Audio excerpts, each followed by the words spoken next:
सभी मित्रों को। आज हम आपको गोल्जू के विषय में कुछ बातें बताने जा रहे हैं जो आपने कभी ना कभी जरूर सुनी होंगी। जागर गाथाओं में आपने एक वाक्य सुना होगा, गोरिया कुलवंती छे बलवंती छे दूधाधारी छे कृष्ण अवतारी छे। मामू को अगवानी छे गात को नौणिया अघिल के जानिया छे पछिलवे आनिया। पाने माई को पूत दी छे गोठे गाय को दूध दी छे। तो इसका क्या मतलब हुआ? गोरिया कुलवंती छे, कुलवंती मतलब कुलंकारी, यानी जब हमारे कुल की शुरुआत हुई, हमारी जड़ जगी, तो हमारे पूर्वजों ने गोल्जू को कुलदेव रूप में स्थापित किया कि हे देव, आज से आप हमारे कुल की रक्षा कीजिए। बलवंती छे यानी आप बलशाली हो। दूधाधारी छे, गोल्जू को दूधाधारी क्यों कहा गया? इसकी एक घटना है, जब गोल्जू अपनी काठ की घोड़ी को पानी पिलाने के लिए ले जा रहे थे। गोल्जू काठ की घोड़ी को पानी पिलाने के लिए उस स्थान में गए जहां सिर्फ राज परिवार के लोग ही पानी भरने जा सकते थे। जब वो अपनी काठ की घोड़ी को पानी पिला रहे थे तो उनकी जो 7 सौतेली माताएं हैं वो उन्हें देख के हंसने लगी कि हे बालक, काठ की घोड़ी भी कभी पानी पीती है। तब गोल्जू ने कहा, जिस राज्य में कोई स्त्री सिल लोड़ी को जन्म दे सकती है तो मेरी काठ की घोड़ी पानी क्यों नहीं पी सकती? ये सुनकर उनकी 7 सौतेली माताओं को अपने किए हुए कुकर्म याद आ गए और वो डर गई कि कहीं हमारी पोल न खुल जाए।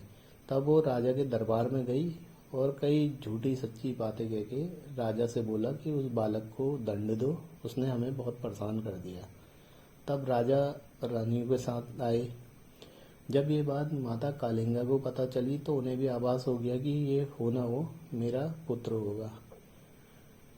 तब माता कालिंगा ने गोल्जू की परीक्षा लेने की सोची और उनसे बोला कि अगर तू मेरा सच्चा और धर्म का पुत्र होगा तो मेरे दूध की धार सीधा तेरे मुंह में जाएगी, पर शर्त यह है कि मैं नदी के इस पार रहूंगी और तू नदी के उस पार। तब गोल्जू नदी के एक किनारे में और दूसरे किनारे में उनकी माता कालिंगा, और दूध की धार एक एक करके 22 धार दूध की जो सीधे गोल्जू के मुंह में गिरी, दाएं बाएं कहीं नहीं गई। तब से गोल्जू को दूधाधारी कहा गया है और गोल्जू की माता ने उनको अपना पुत्र मान लिया। ये एक तरीके से गोल्जू की परीक्षा थी। अब गोल्जू को कृष्ण अवतारी भी कहा जाता है। गोरिया कृष्ण अवतारी है, तो गोल्जू कृष्ण अवतारी, विष्णु अवतारी हैं या शिव अवतारी हैं? तो मित्रों, गोल्जू शिव अवतारी हैं। उन्हें कृष्ण अवतारी भी कहा जाता है। वो इसलिए कहा जाता है कि भगवान कृष्ण के जन्म के समय जो परिस्थितियां हुई, सेम वैसे ही परिस्थितियां भगवान गोल्जू के जन्म के समय हुई। यानी गोल्जू को भी उनके जन्म के समय मारने के प्रयत्न किए गए। कभी पाल काट के गाय के गोठ में डाला गया, कभी बकरी के पैरों के नीचे डाला गया, कभी सिसौड़ के झाड़ में डाला गया, कभी नमक के ढेर में डाला गया, गोबर के ढेर में डाला गया और अंत में लोहे की पिटारी में बंद करके काली नदी में बहाया गया।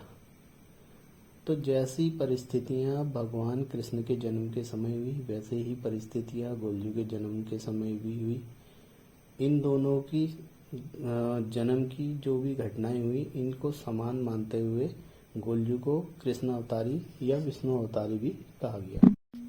गोरिया मामू की अगवानी छे, यानी उन्हें मामू का अगवानी कहा गया। मामू मतलब महादेव। शिवजी को मामू क्यों कहा गया? क्योंकि गोल्जू की माता कालिंगा पंचनाम देवों की धर्म की बहन थी। पंचनाम देव कौन है? पंचनाम देव हैं ब्रह्मा, विष्णु, महेश, पार्वती और सूर्यदेव। इसलिए उन्हें पंचनाम देवों का अगवानी भी कहा गया है, जो भगवान शिव ने ही बनाया है।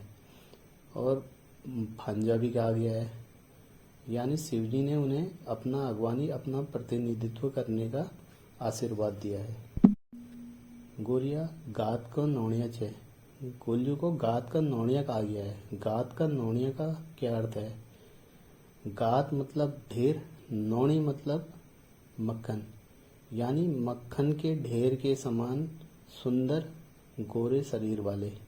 गोल्लू गौर वर्ण के हैं, इसलिए उन्हें गात का नौनिया मतलब मक्खन के ढेर के समान बोला गया है, क्योंकि मक्खन जो होता है बहुत गोरा और कोमल होता है। वैसे ही गोल्लू जो हैं बचपन में ही बाल्यावस्था में सुंदर गोरे और कोमल शरीर के थे।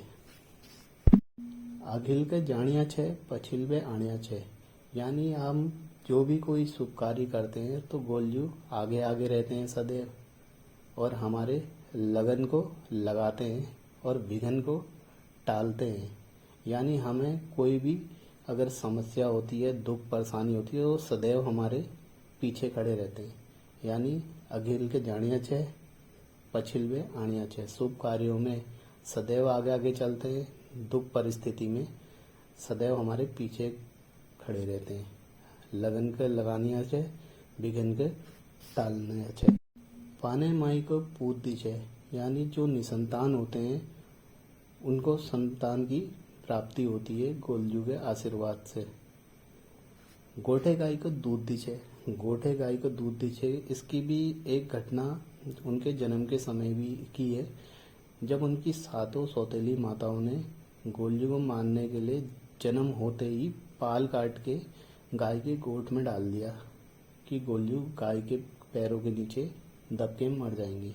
पर अगले दिन जैसे ही उन्होंने सवेरे देखा कि गाय तो उनकी साथ खेल रही है और जो गाय जिसने आज तक का दूध नहीं दिया उसके थनों से दूध निकल रहा है और वो गोल्लू को दूध पिला रही है।